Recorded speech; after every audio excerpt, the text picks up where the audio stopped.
Vendre ou garder vos parts de SCPI historiques. Quelle stratégie adopter pour un meilleur rendement? Les SCPI historiques, ces sociétés civiles de placement immobilier qui ont su traverser les décennies, suscitent aujourd'hui des interrogations cruciales pour les investisseurs. Faut-il vendre ou conserver ces actifs pour maximiser le rendement? Cette question se pose avec d'autant plus d'acuité dans un contexte économique en constante évolution.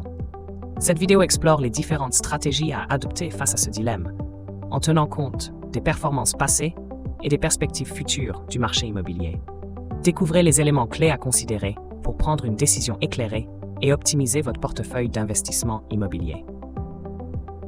Évaluation des performances actuelles de vos SCPI historiques. Les SCPI historiques continuent de générer des rendements solides, mais ils peuvent être en déclin, notamment pour les SCPI concentrés sur l'immobilier de bureau. Les rendements sont attractifs, mais les SCPI historiques, notamment celles investies dans des bureaux, sont particulièrement vulnérables face aux nouvelles dynamiques du marché, comme le télétravail et la baisse de la demande de bureaux. Le taux de distribution sur valeur de marché, TDVM, des SCPI traditionnels, a souvent baissé au cours des dernières années en raison de la baisse des loyers ou de la vacance locative dans certains secteurs. Ces taux peuvent être moins compétitifs par rapport aux SCPI récentes, qui profitent de meilleures opportunités d'investissement grâce à leur agilité et leur diversification accrue. N'attendez plus pour optimiser votre portefeuille et maximiser vos rendements.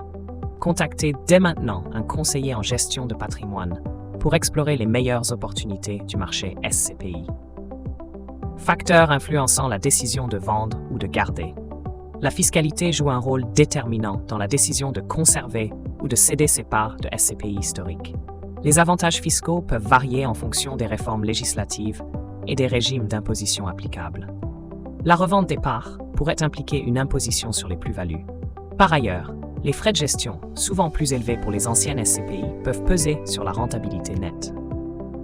Il faut savoir toutefois que le marché a récemment vu l'émergence de SCPI sans frais d'entrée, rendant certaines d'entre elles plus récentes plus attractives.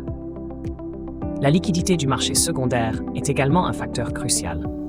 Une faible demande peut rendre la revente difficile et moins avantageuse. Enfin, l'évolution du secteur immobilier sous-jacent, notamment les tendances du marché locatif et les taux d'occupation, influencent directement la performance des SCPI et doit être scrutée attentivement avant toute décision. Consultez un expert du cabinet Fortuny sur Portail SCPI pour affiner votre stratégie de versement programmé. Stratégie pour optimiser le rendement de votre portefeuille SCPI. Pour maximiser le rendement global de votre portefeuille SCPI, plusieurs stratégies peuvent être envisagées. La diversification géographique permet de réduire les risques en investissant dans des zones aux dynamiques économiques variées. De même, la diversification sectorielle, en intégrant des SCPI spécialisés dans différents types d'actifs, bureaux, commerce, logistique, peut offrir une meilleure résilience face aux fluctuations du marché. L'arbitrage entre différentes SCPI est également crucial. Il s'agit de réallouer régulièrement vos investissements vers les SCPI offrant les meilleures perspectives de croissance.